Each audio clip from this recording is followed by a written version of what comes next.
सवाल यह है कि जब आका के ऊपर बात आ जाती है, जब रहमतुल्लाह अलमीन के सल्लल्लाहु अलैहि वसल्लम की शान में अनाब शनाब बका जाता है, तो गीरत मुसलमानी कहां मर जाएगी? फिर गीरत अगर है तो पुकारेगा। अगर किसी के मां को गाली दे दे, बोलेगा तूने मेरी मां को कहा। और जब वो मां को जाकर कहेगा तो मां कहेगी मैं कुर्बान, तू कुर्बान, मेरे मां बाप कुर्बान, रसूल रहमत सल्लल्लाहु अलैहि वसल्लम तक। मेरी इज्जत है तो उनके नाम से है, मैं दुनिया में जिंदा हूं तो उनके सदक़े की वजह से हूं। और आज ये लोग रसूल रहमत सल्लल्लाहु अलैहि वसल्लम की शान में अनाब शनाब बकते हैं। मुसलमानों, याद रखो मेरी इस बात को। अल्लाह कुरान में फरमाता है, उलमा बैठिए, अल्लाह कुरान में फरमा रहा है कि ईमान वालों, अपनी आवाज को रसूल अल्लाह सल्लल्लाहु अलैहि वसल्लम की आवाज के आगे बुलंद मत करो, वरना तुम्हारे अमाल हब्त कर लिए जाएंगे, तुम्हारे अमाल खत्म कर दिए जाएंगे। अल्लाह कुरान में आयत को नाजिल किया कि अपनी आवाजों को रसूल रहमत सल्लल्लाहु अलैहि वसल्लम की आवाज के आगे बुलंद मत करो। जब ये कुरान की आयत नाजिल हुई तो हजरत खैस एक सहाबी थे जो आवाज ऊंची थी, ऊंचा बोलते थे, वो 3 दिन तक नजर नहीं आए।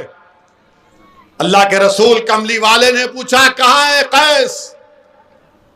तो कहा गया रसूल अल्लाह, जब से कुरान की आयत नाजिल हुई है वो कहते हैं कि मैं अपनी ऊंची आवाज से अगर सरकार दो आलम सल्लल्लाहु अलैहि वसल्लम के सामने कुछ बोलूंगा तो मैं जहन्नमी बन जाऊंगा, इसलिए मैं नहीं आ रहा हूं। अल्लाह के रसूल सल्लल्लाहु अलैहि वसल्लम फरमाते हैं ये कैस के लिए नहीं है, मेरे साहबी के लिए। इन्हें बुला उनको और उनको खुशखबरी दो, वो जन्नत में जाएंगे। आवाज को बुलंद करने का हुक्म नहीं है, ये मोहब्बत का तकाजा है, ये गुलामी का तकाजा है। इमाम मालिक है, मदीने की मस्जिद नबवी है और हदीस बयान कर रहे इमाम मालिक, चेहरे का रंग बदला जा रहा है। लोग देख रहे हैं कि इमाम मालिक का रंग बदल गया। लोगों ने, शागिर्दों ने पूछा इमाम पसीना जा रहा है, रंग बदल गया, उठो, क्या हुआ? इमाम मालिक बाद में बोलते हैं कि मुझे किसी बिच्छू ने डस रहा था। तो उनके शागिर्दों ने पूछा इमाम क्यों नहीं उठ गए? बोले हदीस बयान कर रहा था, आका की हदीस बयान कर रहा था, अदब का तकाजा था कि हदीस बयान करो, उठो ना। ये रसूल अल्लाह सल्लल्लाहु अलैहि वसल्लम से मोहब्बत और अदब है। मेरे अजीज दोस्तों और बुजुर्गों, ये बयान इसलिए कर रहा हूं कि नौजवानों को मालूम हो जाए। सियासी तकरीर तो वैसी बहुत करेगा और करता रहेगा इंशाअल्लाह। हमारी उम्मत की मां के बारे में अनाब शनाब बका गया। क्या तुमको मालूम हजरत आयशा रसूल अल्लाह सल्लल्लाहु अलैहि वसल्लम की 2000 हदीसों को रिवायत किया, 2000। क्या तुमको मालूम हजरत आयशा की का निकाह आका से अल्लाह के हुक्म पर हुआ? अरे दुनिया वालों सुनो, हमारी उम्मत की मां का पैगाम अल्लाह के रसूल के पास हजरत जिब्राइल लेकर गए थे। मेरे अजीज दोस्तों और बुजुर्गों, हमारी उम्मत की मां 2000 हदीस की रिवायत की। हमारी उम्मत की मां मेडिसिन जानती थी, दवाएं बनाना जानती थी, आलिमा थी, कुरान की तफसीर बयान करती थी, मुफस्सिर थी। आज उनकी शान में अनाब शनाब बका जाता है, उनकी शान में।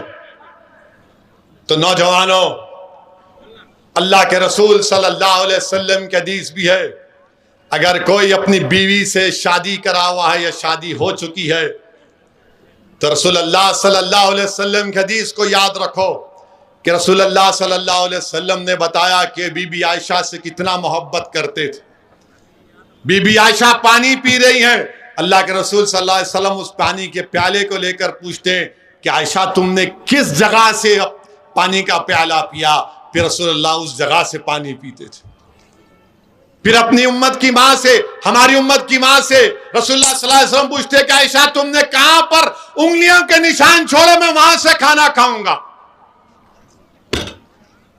वहां से रसूलुल्लाह सल्लल्लाहु अलैहि वसल्लम अपनी उंगली मुबारक को रखकर खाना खाते। हमारे उम्मत की मां के बारे में अनाप शनाप बका जाता है। रसूलुल्लाह सल्लल्लाहु अलैहि वसल्लम इस दुनिया से पर्दा फरमाते वक्त अपना सरे मुबारक हमारी उम्मत की मां के सीने मुबारक पर रखे हुए थे। मेरे अजीज दोस्तों और बुजुर्गों, हमारी उम्मत की मां बीबी आयशा, अल्लाह के रसूल सल्लल्लाहु अलैहि वसल्लम ने फरमाया कि मैं जानता हूं आयशा कि तुम जब मुझसे नाराज होती हो और जब तुम मुझसे खुश होती हो। बीबी आयशा ने पूछा कैसे जानते हैं आप? तो अल्लाह के रसूल सल्लल्लाहु अलैहि वसल्लम ने फरमाया कि जब तुम कसम खाती हो रब्बे मोहम्मद सल्लल्लाहु अलैहि वसल्लम की, तो मैं समझ जाता हूं कि आप खुश हैं। जब तुम रब्बे इब्राहिम की कसम खाती हो तो मैं समझ जाता हूं कि तुम थोड़ा नाराज। नौजवानों, ये इसलिए बोल रहा हूं कि अपनी बीवियों से अच्छा सलूक करो। लोग आज के जमाने में बोलते अरे ज्यादा गुलामी कर रहा रे तू जोरू की। याद रखो, बीवी से मोहब्बत करना, बीवी का ख्याल रखना, ये सब हम देख रहे हैं ना। हदीस में आ रहा है, क्या तुम जानते अल्लाह के रसूल सल्लल्लाहु अलैहि वसल्लम के और बीबी आयशा की रेस हुई। रेस हो रही है और ये पागल अनाप शनाप बकते हैं।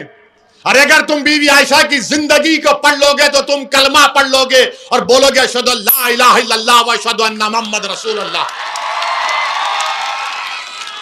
मगर नहीं, तुम सिर्फ अनाप शनाप बकोगे, तुम सिर्फ अनाप शनाप बकोगे।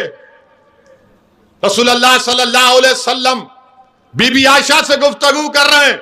बीबी आयशा कुछ फरमा देती हैं आका को, पीछे सिद्दीक अकबर खड़े रहते और बोलते हैं कैसा तुमने कहा रसूलुल्लाह सल्लल्लाहु अलैहि वसल्लम को? तो हमारी उम्मत की मां अल्लाह के रसूल सल्लल्लाहु अलैहि वसल्लम के पीछे जाकर छुप के ठहर जाती और रसूलुल्लाह सल्लल्लाहु अलैहि वसल्लम सिद्दीक अकबर से इशारा करके कहते हैं कि रुक जाओ। जब वो चले जाते तो आका फरमाते हैं देखे मैंने तुमको कैसे बचाया। मेरे अजीज दोस्तों और बुजुर्गों, बहुत सी बातें, मगर ये जालिम लोग बीबी आयशा हमारी उम्मत की मां के बारे में कुछ नहीं जानते।